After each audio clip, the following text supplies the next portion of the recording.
Hi friends,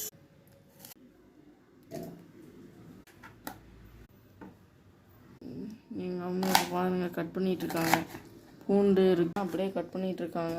இங்கே எனக்கு அதே மாதிரி அப்படியே கட் பண்ணிவிட்டு அப்படியே போட்டுருங்க. அவ்வளோதான். தக்காளி கொஞ்சம் எவ்வளோ தக்காளிமா பண்ணுறோம்?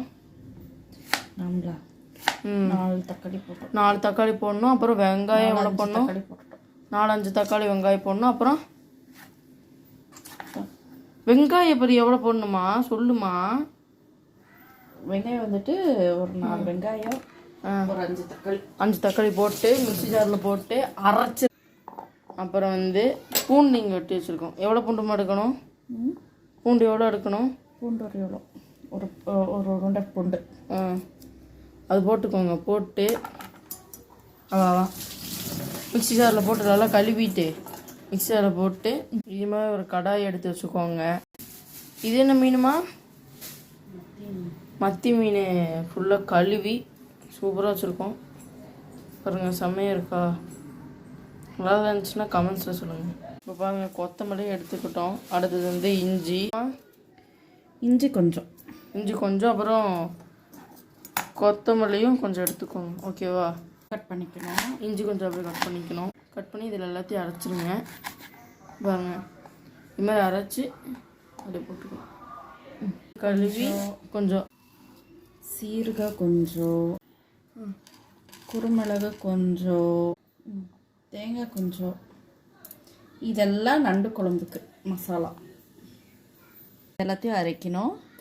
இப்போ அரைச்சிடலாம். இங்கே பார்த்தீங்களா, மண் சட்டி.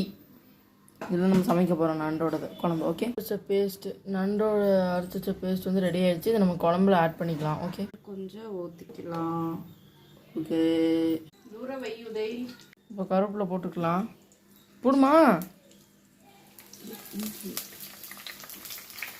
சோம்பு கொஞ்சம் போட்டுக்கலாம். தாளிக்கும் போது வதக்கிக்கலாம். அரைச்சது எல்லாத்தையுமே இதில் ஊற்றிடலாம். ஊற்றுங்க. ஊற்றியாச்சு. மஞ்சத்தூள் கொஞ்சம் போட்டுக்கலாம்.